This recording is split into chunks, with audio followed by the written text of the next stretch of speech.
द्रौपदी मुर्मू इस समय कोल्हापुर में Shri Warna women cooperative group के एक सम्मेलन को संबोधित करें। सीधे चलते समाज में निहित शक्ति का सदुपयोग करने का उत्तम माध्यम है।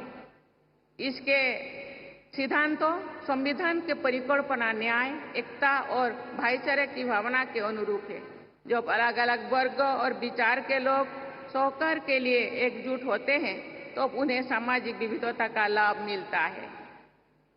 निजी उद्यम और व्यापार ने देश के आर्थिक विकास में महत्वपूर्ण भूमिका निभाई है, लेकिन सहकारिता का योगदान देश के विकास में अतुलनीय है। अमूल और लिज्जत पापड़ जैसी घर घर में जाने वाले ब्रांड सहकारिता की ही देन है। मॉडर्न मैनेजमेंट में भी सहकारिता को महत्व दिया जाता है, क्योंकि किसी भी संस्था या समाज को सुचारू रूप से कार्य करने के लिए जिसकी जरूरत है वो सहकारिता से निहित है। आज इस वारणा घाटी में जो विकास हुआ है उसके मूल में सहकारिता ही है। आज भारत विश्व का सबसे बड़ा दूध उत्पादन देश है। इस सफलता में सहकारी समूह का महत्वपूर्ण योगदान है। प्रायः सभी राज्यों में दुग्ध उत्पादन प्रमुख रूप से सहकारी संस्थाओं द्वारा उत्पादित और वितरित किए जाते हैं। आपका वारणा दूध इसका एक उदाहरण है।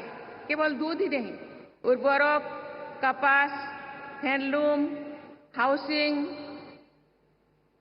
खाद्य तेल यानी जैसे क्षेत्र में सहकारी संस्थाएं अपनी महत्वपूर्ण भूमिका निभा रही है। इफ्को भारत ही नहीं विश्व के अग्रणी सहकारी संस्थाओं में से एक है।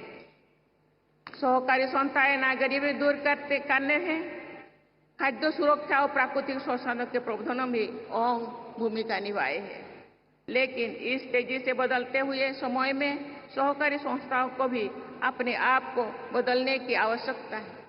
उन्हें अधिक से अधिक टेक्नोलॉजी का उपयोग करना चाहिए।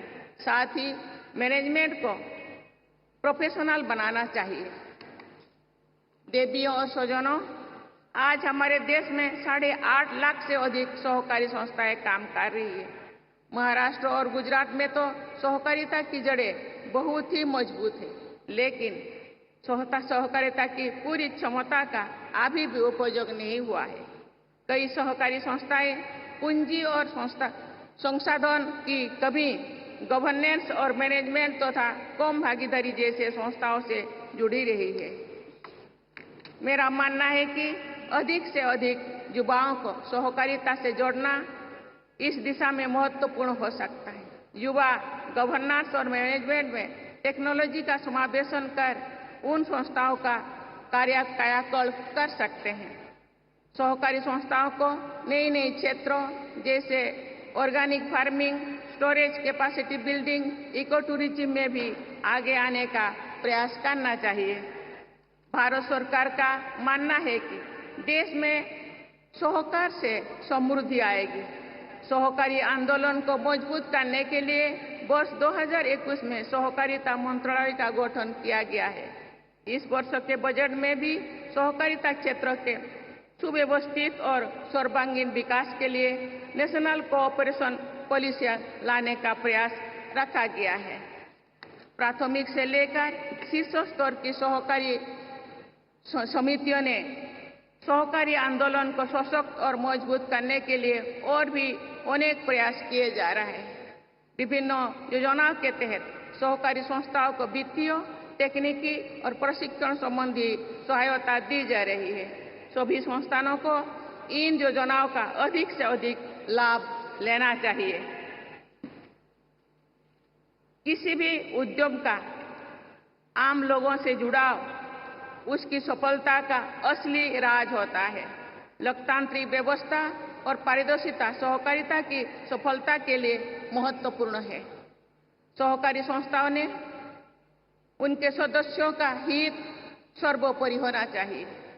ये सदैव ध्यान रखना चाहिए कि कोई भी सहकारी संस्था किसी के व्यक्तिगत हित और लाभ कमाने का साधन बनकर न रह जाए, नहीं तो कोऑपरेटिव का उद्देश्य ही समाप्त हो जाएगा। कोऑपरेटिव में रियल कोऑपरेशन होना चाहिए। किसी की मोनोपोली नहीं। गांधी जी का मानना था कि हम सहकारिता आंदोलन की सफलता को सहकारी समितियों की संस्था से नहीं बल्कि सहकारी समितियों की नैतिक स्थिति से मापेंगे। मुझे खुशी है कि वाराणसी समूह अपने हितधारकों के न केवल आर्थिक बल्कि शिक्षा और चिकित्सा की जरूरतों को भी पूरा कर रहे हैं।